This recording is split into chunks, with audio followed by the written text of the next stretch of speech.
RCHUB International Foundation for Research and Education, and ISO certified.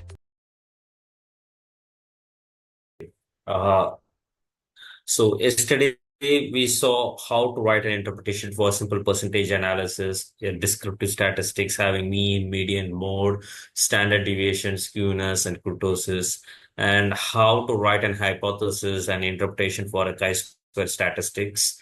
When to perform chi-square statistics and when to stop with cross tabulation. We have seen that. And I also have explained about the correlation analysis, for which the important criteria is both the data has to be metric in nature. Then later we have looked at the regression analysis, for which I have discussed the important variables or important statistical numbers that we need to take care. That is, the first and foremost is the R square value, which has to be greater than 0.6. That indicates the forecasting accuracy, and then followed by ANOVA significance value, and finally the coefficient significance value. So today we are going to discuss about significant difference test. So I hope you remember. So what this significant difference test is all about. So let me present my screen. So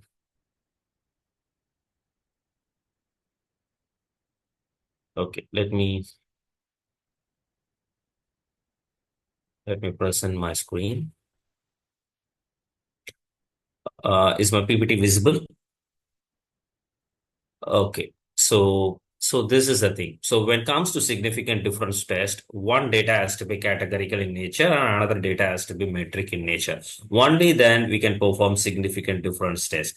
So unlike any other test, this is completely different. It's like it has different set of criterias, and for each and every set of criteria, we need to perform a different set of t-tests or the f-test, whatever might be. So the thing is that when it comes to yeah, categorical data, say for example, all your demographic questions or any of your questions if it's demographic, say for example, if you're conducting a study which is completely experimental with two test subjects, test subject 1 and test subject 2. Here test subject 1 is a categorical, test subject 2 is a categorical, and you wanted to note down the efficiency of the two variables, two equipment. So what happens is that you will test each and everything, and here the categories have only two options, whereas the efficiency is measured in terms of values, right? So at that point of time, you will be measuring whether there is a significant difference in the efficiency of the two test equipments. So it is for this particular thing you have to use independent sample t-test when there is only two test subject having, or if your categorical data has only two options, at that point of time you need to go for independent sample t-test.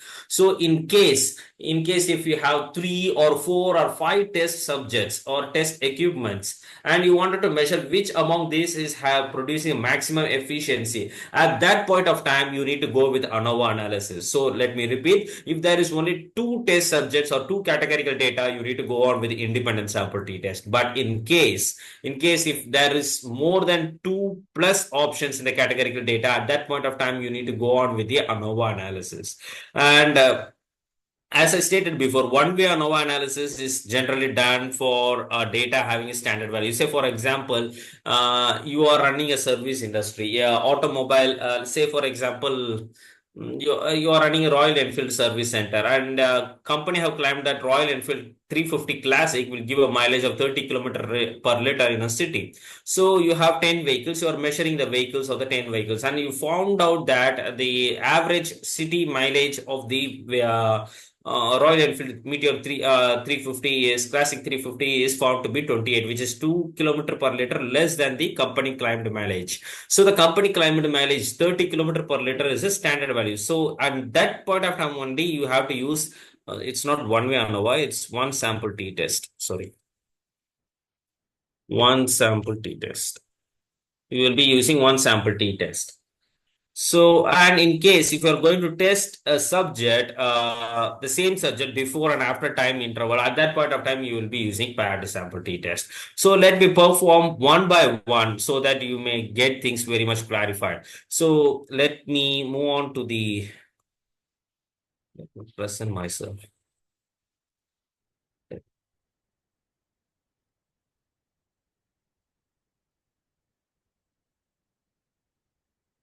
Okay, I hope the entire screen is visible. So, okay. So now I'm going to perform an independent sample t-test first. So I told you, right, when it comes to independent sample t-test, the categorical data should have two options only.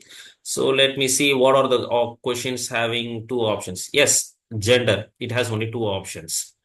Or can I use, yeah, this also having two options. Let me use marital status, married or unmarried, with respect to metric data in the sense any data that has numbers or Likert scale based question like this. uh yeah, performance gap. So performance gap, let me say, yeah, let me take performance gap instead of marital status, let me take gender. That will be more logical. I wanted to see whether there is significant difference in the performance gap with respect to male and female employees in the IT company in Chennai district. So this is my motive. So for this, I'm going to perform an analysis. So for this, I'm going to perform an independent sample T test. So let me perform an independent sample t-test. So independent sample t-test. In independent sample t-test, as I stated before, though you have many options, many categorical data, only two categorical options to be considered, male and female, and performance gap. Performance gap, yeah, this is performance gap, PG1. There are nearly 11 questions. Let me click OK. So now I got the output. So now I got the output. So independent sample t-test. So when it comes to independent sample t-test, unlike any other test, it's really hard to understand. But I will illustrate you a simple way to understand and interpret the independent sample t-test. Because when it comes to other types of test, like what we did in correlation analysis, what we did in regression, we have only one significance value, but here you will be noticing three significance value. Let me copy paste in the Excel sheet so that you may, yeah,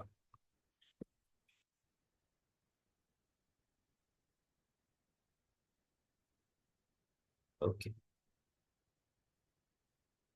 So let me copy paste this in the Excel sheet. Uh, so,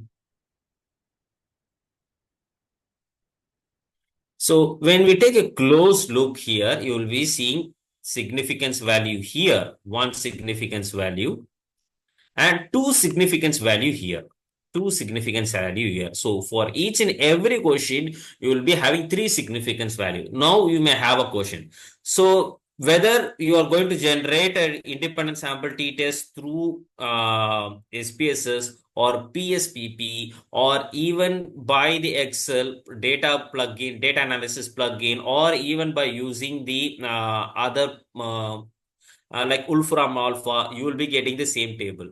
This you may get or you may not get. But the most important part is the here. The F value, the T value, degree of freedom, and the significance two tail and significance one value. So now let me explain to you how to interpret an independent sample t-test. First, you have to look at this particular significance value. I hope what I said, you remember what I said yesterday. So if the value is 0.05, it is less than, excuse me, less than 0.05, then the null hypothesis. The null hypothesis is rejected. Rejected. If it is greater than 0.05, then the null hypothesis is accepted. So this is the basic criteria. This is the fundamental thing what you have to understand.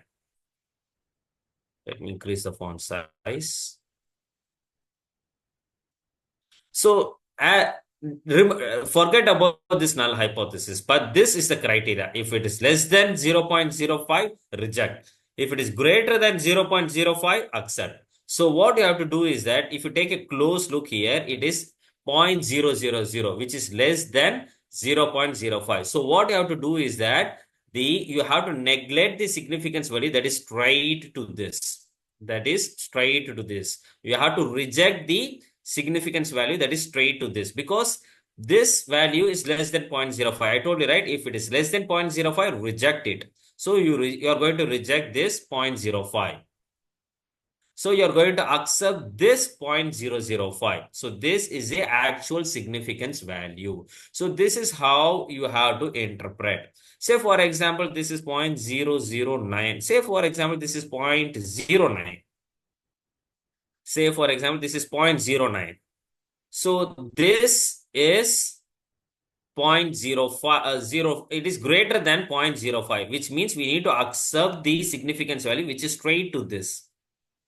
We need to accept the significance value, which is straight to this, and reject this null hypothesis. So it depends upon the significance value. What we are going to choose here depends upon the significance two-tailed value, depends upon the significance value which has been given, friend. So this is how we have to make an interpretation in independent sample t-test. Say for example, the company provide adequate training and resources to enhance the employee performance. For this, the significance value is less than 0.000, which means which means the null hypothesis is rejected. What is alternative hypothesis? Yes, there is significant difference in the company's training and resources to enhance employee performance with respect to male and female. So what is our null hypothesis?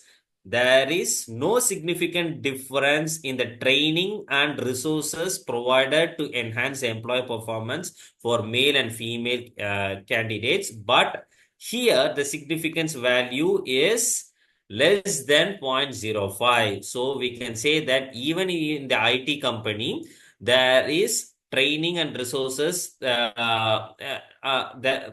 company provides training and resources to enhance employee performance. There is significant difference in training and resources to enhance employee performance with respect to male and female employee. They're following different strategy for female employee and different strategies for male employee. So this is how you have to interpret. So I hope you got it. So if there is two test subjects, say for example, you are testing the efficiency of an antenna, there are two antennas. So what happens is that this will tell whether there is significant difference in the efficiency of antenna or not. If there is significant difference, how to measure that? You can measure that using the descriptive statistics, using mean score descriptive statistics that will be available in some softwares like this SPSS and PSPP, whereas for other softwares we need to calculate manually. You see, for male, majority have said yes, they agree that adequate training and resources is being provided. 4.4, almost equal to 5. The highest value is 5, but here for female it is 3 point something. So which is 3.9. So it is only they agree. They don't strongly agree. They agree. That's it. So there is significant difference in opinion. So this is how you have to interpret. So, okay. So now we have understood how to interpret an independent sample t-test. So now let's move on to ANOVA analysis. In case you are testing more than 2 plus subjects, more than 2 plus subjects or 2 plus categorical data, at that point of time, you have to use ANOVA analysis. So I tell you what this ANOVA analysis. So sorry, for ANOVA analysis, you have to perform. Let me compare age category. Age has more than 2 plus options. You see there are 5 options. So let me put age and once again performance gap. Performance gap as the question. So now let me click OK. So this will be the output of ANOVA. This will be the output of ANOVA. You see?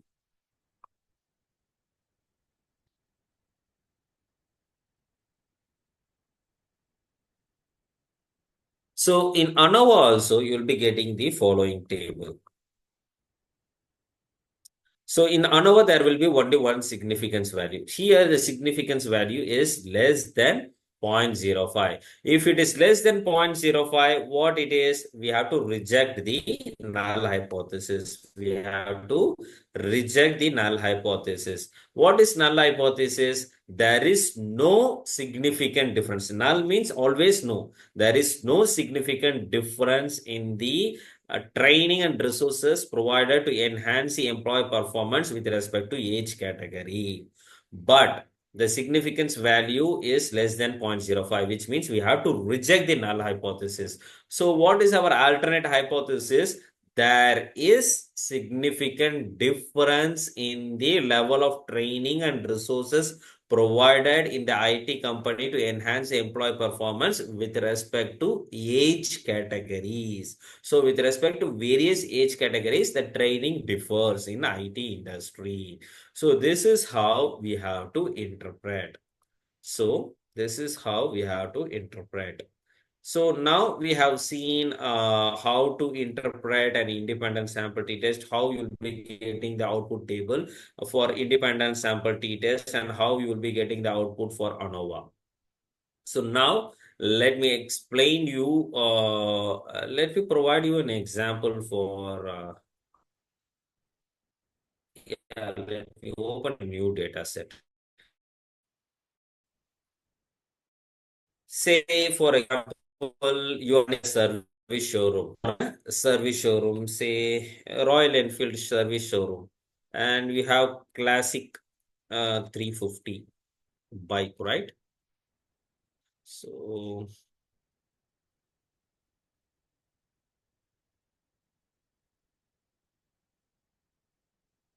bike one. Then we have Meteor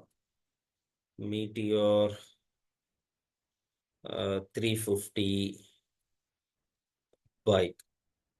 Before service. Let me put it as before service and after service. Before service. After service. Say, for example,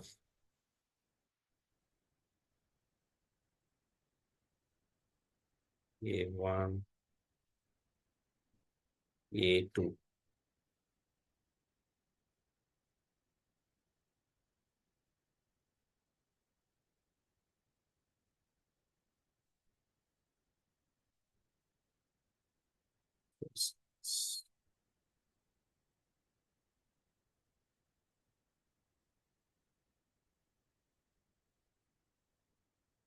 Okay, so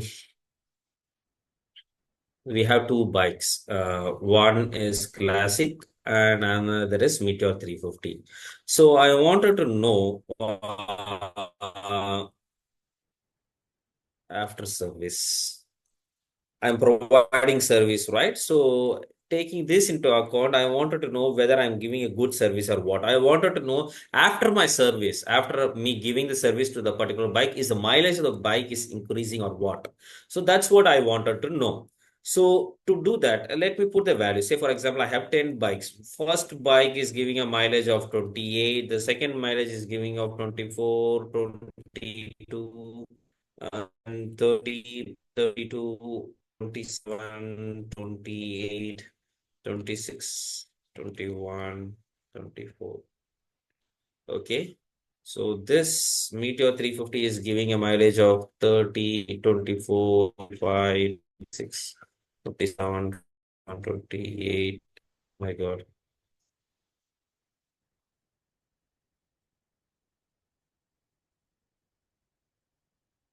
Sorry. 24, 25, 26, 27, 28, 28.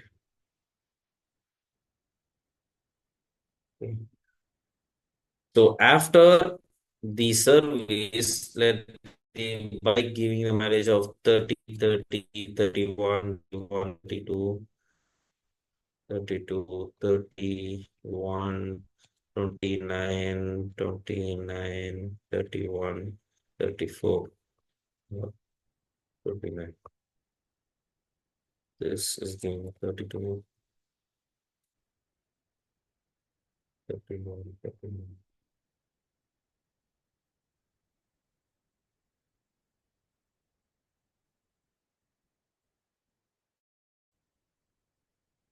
Okay, so this is the result. So this is the mileage before service, and this is the mileage after my service, after the me running the service showroom. So taking this into consideration, actually the bike company have claimed that the Classic 350 will be giving a mileage of 30 kilometer per liter. So let's check. So I have 10 bikes, and this is the mileage checked during the before the first service. So before the first service, the Classic 350 was giving so and so mileage. So let me check. So I'm going to perform one sample t test. So,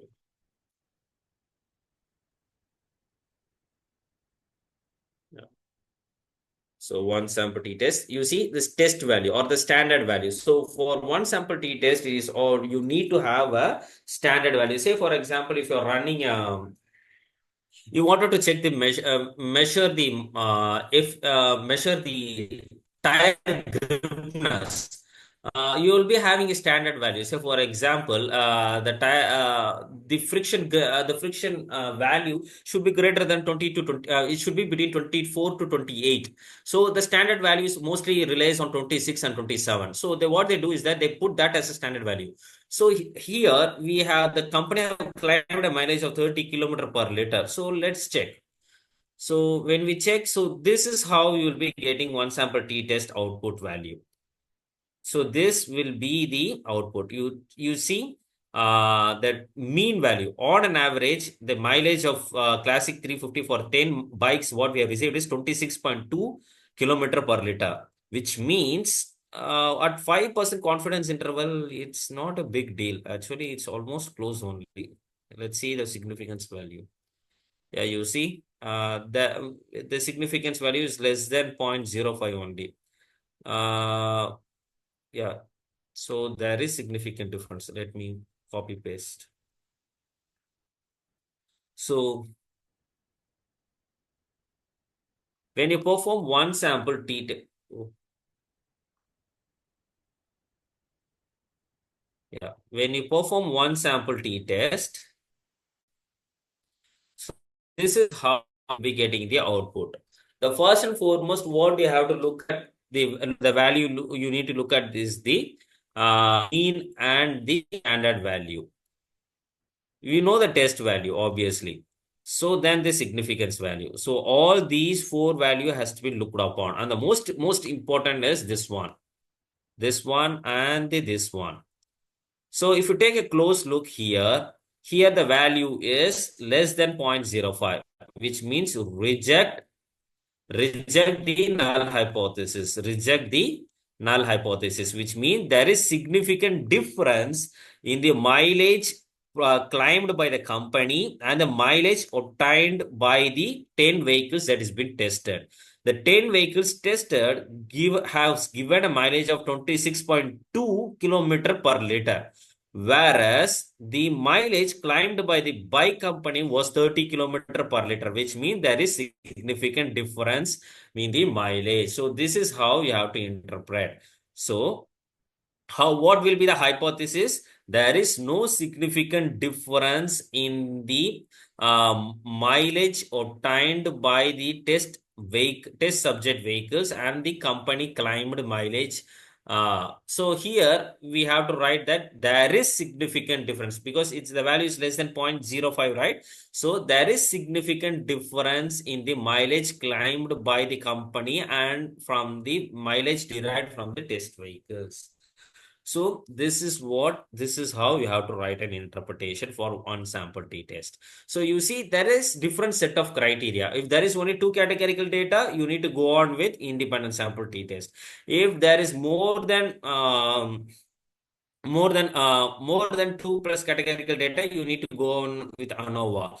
And if there is standard value and a metric value, then you need to go on with one sample t-test. But in case if you have the same subject, that is one categorical data, but it has been tested before and after time interval. So you wanted to measure is the mileage of the vehicle has been increased after my service. So I have two vehicles. One is classic and a classic bike before service and classic bike after service. So let me check. In order if you're going to perform paired sample t-test, so what happens is that it will be asking you, yeah. So you will be getting the following output. Don't I suggest to use only paired sample test as well as the significance value. Remove the other tables. No need for paired sample correlation. Only at certain criteria. That is, especially it deals with when you wanted to know the relationship at that point of time, you can use paired sample correlation, but on other cases you don't need to use that. Okay, now let me explain you how to interpret this table. So if you're performing paired sample t-test, especially in physical science studies, this kind of test is highly used. Say for example, you are giving training to you are training you are giving athletic training to nearly 10 students. So you wanted to measure how far is their heartbeat, how far is their stamina, how far is their muscle strength, how far is their the running speed before the training and after the training. So when it comes to physical science studies, this kind of paired sample t-test are highly used. So when it comes to paired sample t-test, you have to look at the mean value, as I stated before, the significance value. So if you take a close look, before the service, the company, the classic 350 bike before the service, the mileage was on an average 26.2 kilometer per liter. Whereas after the service, the classic 350 bike mileage have increased to 30.30 kilometer per liter, which means there is significant difference, right? That is what has been stated here. You see the value is less than 0.05, which means we can say that there is significant difference in the bike mileage before and after service. So we can assume that we are running the service center in a right way, because before the service and after the service, there is significant improvement in the mileage. So that's how we can interpret. When it comes to paired sample t-test, the hypothesis will be there is no significant difference in the mileage before and after the service. But here, the estimated significance value is less than 0.05. So what you have to write? The estimated significance value is less than 0.05, which means the null hypothesis is rejected. Therefore, there is significant difference in the mileage before and after the service. So this is how you have to write the interpretations.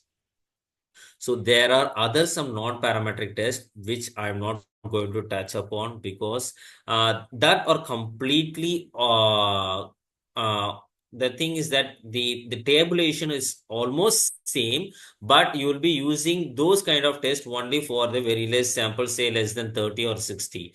And until and unless if your data are not normally distributed, you will be using that kind of non-parametric test. That is very negligible, but because when it comes to research, we will be using a significant amount of sample size, say mostly greater than 385, which means we will be most probably going for the parametric test. So that's why I focus on this. But the thing is that in case if your sample size is less than 30, so instead of these parametric tests, you will be doing these non-parametric tests. You will be getting the same tabulation, the same the similar significance value, and you have to make the interpretation. You have to write the interpretation this similarly what I stated before. So this is how it goes on.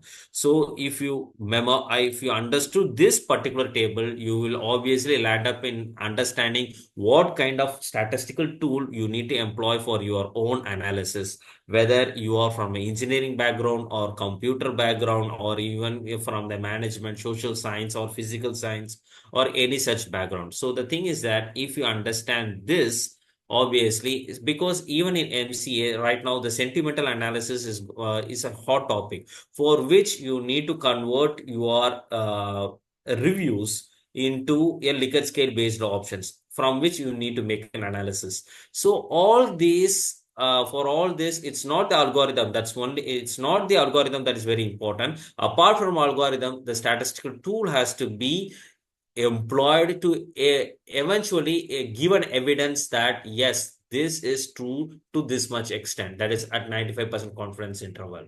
So that's statistics plays a very important role, ma. So this is what it is.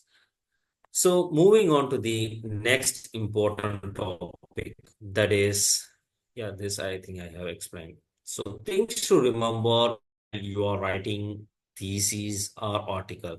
So I'm telling from the UGC perspective, the most important, the first and foremost thing what I have to illustrate all the scholars and the guides is that actually, many people assumes or many university assumes 15% is acceptable.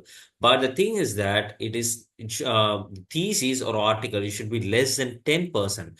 Only if it is less than 10%, there is no penalty and the remarks are acceptable. But in case if it is greater than 10% to 40%, then obviously the minor revision to minimize the plagiarism is required and resubmission of the thesis or the article is required as per the UGC notification during the year 2018. And if you go to the UGC guidelines on plagiarism, you may be able to see that. And the most important thing is that in case if your thesis or article is plagiarized 40 to 60%, obviously the thing is that from the very root you have to change. That is major revision is required under, and the thing is that you may not allow to resubmit sometime.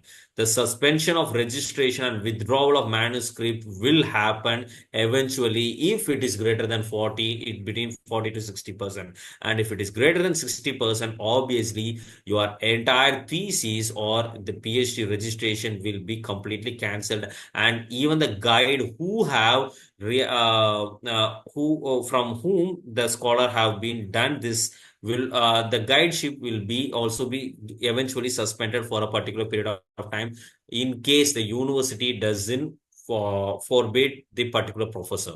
So the most important thing is that don't focus on that 15% is acceptable. Always make sure that you are using the right plagiarism tool what the university is following, and the most importantly is that whatever tool they follow, you also follow. At the same time, you make sure that it is less than 10%. So that's the best way to make the you can go on with the UGC, because when it comes to UGC guidelines, they have not listed out you have to use only this plagiarism software. There is no such thing that has been mentioned till as of now. Whether it's Turnitin or a or some other software, but it is always advisable to go on with the best software that provides a stringent plagiarism checking, because sometimes using Viper or using some other software that the UGC have recommended is good, well and good. What the university have, but the thing is that what the university have recommended is good, but it is always better to go on with a stringent software and make the plagiarism less than 10%. So my advice is always to go on with Turnitin that gives you a stringent plagiarism checking and a detailed report of where the plagiarism really lies. And the thing is that make use of these kind of software. And as of now, we have also AI generation that I will tell you. The second important thing in today, in the 21st century, what most of the scholars are doing is that they are using AI generated content. But the thing is that UGC have guidelines even for this AI generated content.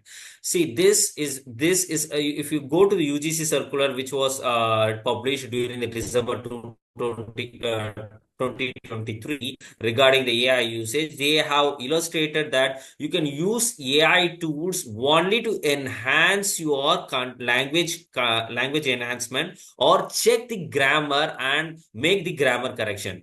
For the content creation, you are strictly prohibited to use AI content. And we have a sophisticated softwares to check the level of AI content also. Say, for example, the Turnitin was sometimes in the most probably all your university would have would be using this Turnitin software. There, apart from plagiarism checking, it also lists out how much percentage of AI content has been used in that particular article or the thesis and so on and on. So you are allowed to only check the grammar or enhance the language, but the thing is that the text should be novel and it should be original. And the thing is that in case if you are using AI tool, that has to be referred. And fake data or references or the result, if generated by AI tool is being used, it is strictly prohibited. And the thing is that your entire thesis may get cancelled out in case if you are using the data generated by the AI tool. So this is very important thing, because many scholars or as of now are really not writing their own content. Say, for example, during when it was nearly 15 years before, where the chat GPT and other things, DeepSeek have not been before, the scholars used to write the entire thesis and they know what they write and they enhance it. And the thing is that even if they have been asked about what has been written in this particular page or that particular page, they may able to answer it very fluently. But in today's scenario, that I see many scholars are generating AI content and just simply copy pasting, reading just 2 or 3 lines, copy pasting. But when I go through, I see that those entire paras or even the paras together are really descriptive. It's not insightful. When it comes to human writing, there will be emotions and there will be more insightfulness, because you are not just a scholar, you are little bit more knowledgeable than the AI tool in that particular subject or domain. So the thing is that when AI generates a content, it may sound logical, fluent, good to see, but the thing is that it doesn't have any insightful information. So it is always advisable to enhance or make grammatical corrections using AI tool, but don't ever generate a content using AI. And I will show you. I will show you. So then the most important, when it comes to critical thinking, analysis, and originality must be maintained by the researcher. This is very important. So if it is not been done by you, obviously your thesis, if found out to be like that, generated by AI, will not be. In case even in future, your doctorate may get cancelled out. So this is as per the UGC circular published in the December 2023. So be clear with that. So whatever I say here, right, so you may go Google it out and check it out regarding this. And the next important thing about the format, because many people ask about the formats. Excuse me. Yeah. Ask about the standard format, what need to be followed with respect to the uh, what need to be followed with respect to the thesis and what need to be followed with respect to the article.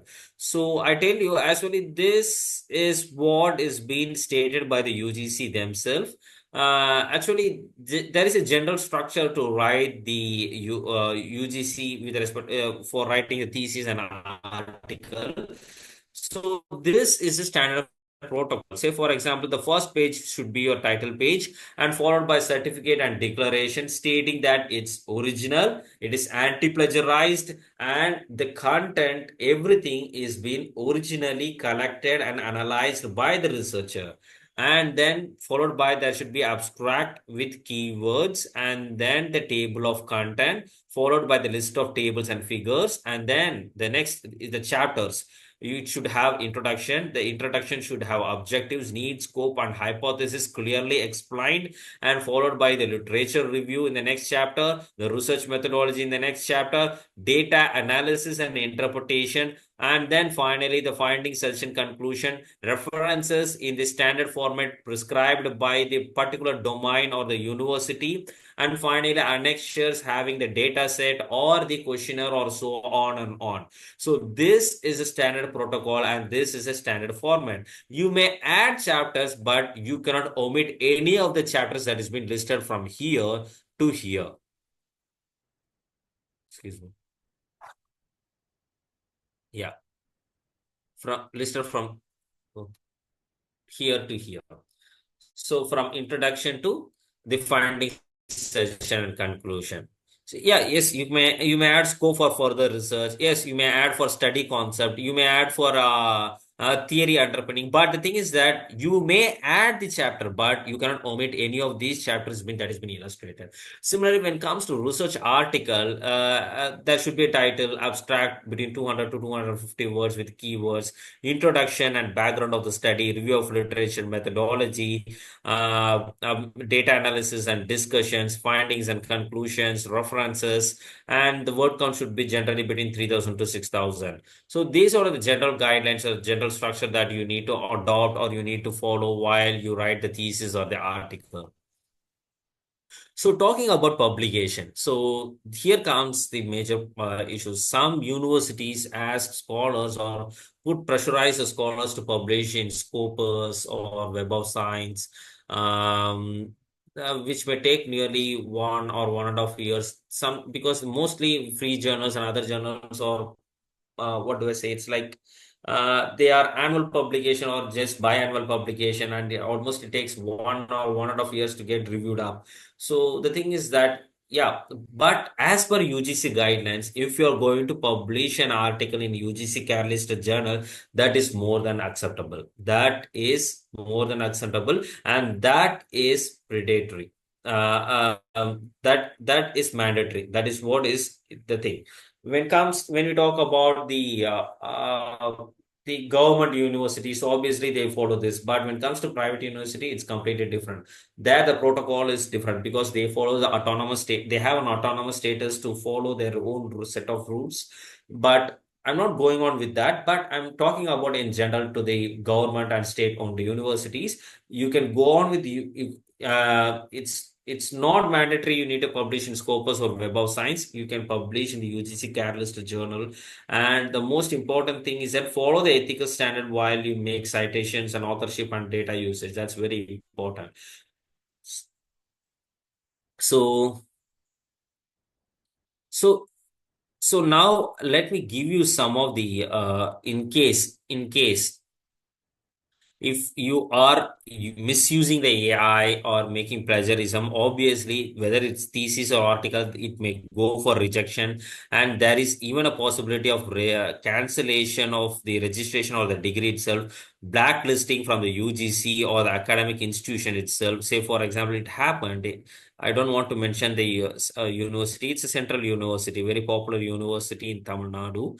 So there will be legal. That's happened for the vice chancellor who was on who was holding that particular position as a vice chancellor is been removed just because there was a plagiarism, and there will be legal action again if it is infringement to the copyright. So that's all. These all consequences you faces when you plagiarize or you misuse the AI. So let me give you some pro tips for you to make use of while you write the article and other things. And for even the acceptance ratio with respect to Scopus and Web of Science. This is based on my own experience.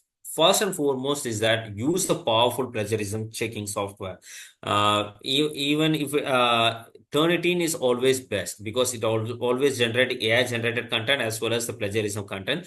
Urkont has been recognized by UGC. You may make use of it, but the thing is that it is better to go on with stringent plagiarism software. Whether you are writing article or whether you are writing thesis, every chapter you check one by one. one by one. Make sure that it is less than 10%, so that when you compile overall, the plagiarism will be ultimately low than the 10%. And the thing is that you will have what do I say, a grip over the thesis or the article what you have written.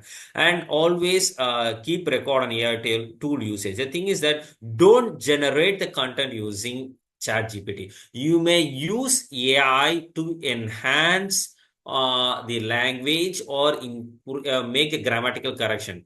Say, for example, you have Quillbot, you have Grammarly software, Gingerly software to enhance the language and make grammatical corrections.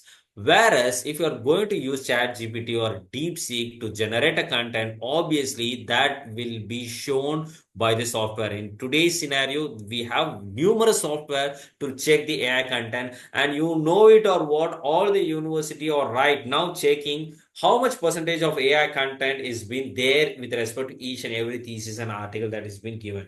If you're going to publish in a Scopus or a Web of Science or any big journals like Emerald, Nature, or something like that, Springer, Elsevier, journals in that in that publisher, obviously what happens is that they will not just check the plagiarism, they will also check the AI report for the Word document or the PDF document you have sent to them.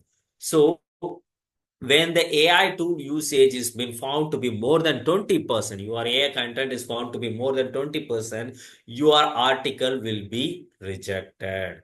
Your thesis will be rejected. So make sure that the AI tool usage is minimalistic. That's very important. So in case if you are using AI content or AI tool or a data set that is being accredited and acknowledged by the other agency to make use of it, cite that AI content. That's very important. And the most important thing is that whatever you use, the analysis part, the argument part, the findings, the suggestions, the conclusion should be originally written by you. It should never be AI generated. If it is AI generated, obviously there won't be any insightful information. It will be completely vague. So always make sure that you analyze, you write the interpretation, you write the arguments, you write the findings, you write the suggestions, and you write the conclusions. That's very important. So in case if you're writing an article, make sure that this is completely done by you. And the most important thing, if you're writing for a particular journal, make use of those citation as much as possible. For example, I want to publish in Journal of Business Management, JBM. So, which is in one of the journal Elsevier. So, what I do is that I will cite nearly, if I have nearly 32 citation, 32 references, I make sure that at least 8 to 10 references what I have cited in my article is from that particular journal, because the citation score will increase. Say, for example, if the citation score will increase for that particular journal, they will be most probably will be accepting, most probably, since that will increase their H index score, right? Also the Scopus index score. So what they do is that they will ultimately look for these kind of articles that really cite them the most. So if you are citing them, citing their own journals the most, so what happens is that your selection ratio will increase. The selection percentage will increase. So for whatever journal you are writing, make sure that that particular the journal citation is being used in your article or that's very important. So follow the citation format that is being illustrated by the university or by the journal. That's very important, because I see even from some of the management journal uses MLA format. Actually, the management uses APA format, but I see some journal uses so look at the journal's specification, what they are asking for, what kind of format they are asking for, and then you give the article. Here you in this case, you may not follow the UGC guidance. So, for example, if you're going for international standard syllabus, international journal, they have their own set of standard and the ethics as well as the protocol. There first comes the title, followed by the abstract with the key words, the background of the study instead of introduction, and straight away getting into the literature. Some different format they might be using. References in a different format. They will be asking for implications. Whereas UGC CAT listed journal, they follow the compliances that has been listed by the UGC, what I stated before. So this is what you have to mention. This is what you have to see. Sorry. What kind of citation you need to follow, and cross verify the AI generated references, because many of them may be fake. Because when we came across the citations or generated by the AI, we see most of them, nearly 90% of them were fake. So make sure that you never ever create a references by AI. So always you have Google Scholar, so you will download mostly from that AI, or if you put that particular title or particular author, it will be coming up along, it will be showing in the Google Scholar. Obviously copy paste copy paste the format what you require. That's very simple, right? So that's how you need to copy paste. Don't ever generate. Or you can use Mandalay software. So there are various software to make use of it. So these are the important things what you have to take into consideration. So today we have discussed about how to write interpretation for independent sample t-test, how to write an interpretation for ANOVA, how to write an interpretation for on-sample t-test, how to write an interpretation for the paired sample t-test. And I also have explained to you that in case your sample size is less than 30 or less than 60, and if your data is not normally distributed, you can go for non-parametric test. And I have shown the table that illustrates what kind of analysis, alternative analysis that you can use for the against the parametric test. Then I have explained to you about the penalties, what penalties for plagiarism, and also have illustrated it is always advisable to have less than 10%, whether you are writing thesis or the article. This is in par with the UGC notification during the 2018. And even with respect to AI, we have UGC have circulated a circular during the year 2023 on December, stating that you can use AI to only enhance your language or check the grammar, and not to make critical works like analysis or findings or critical thinking things. Content should never be generated by the AI.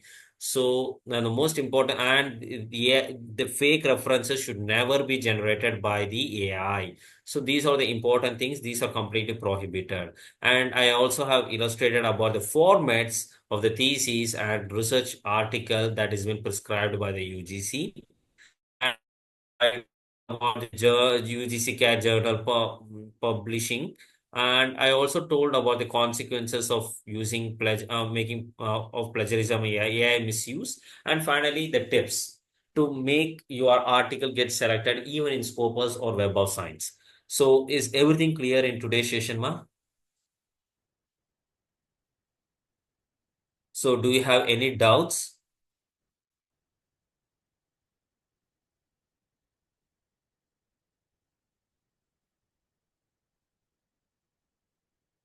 So is everything clear? Anyone, any doubts?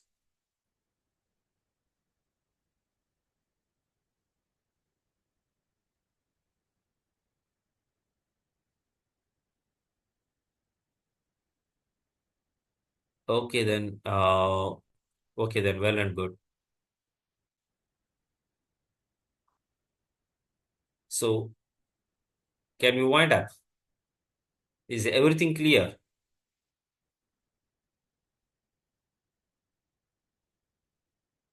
Okay, thank you, ma. Thank you, ma. Thank you all. Thank you, God. We see. Take care. Bye.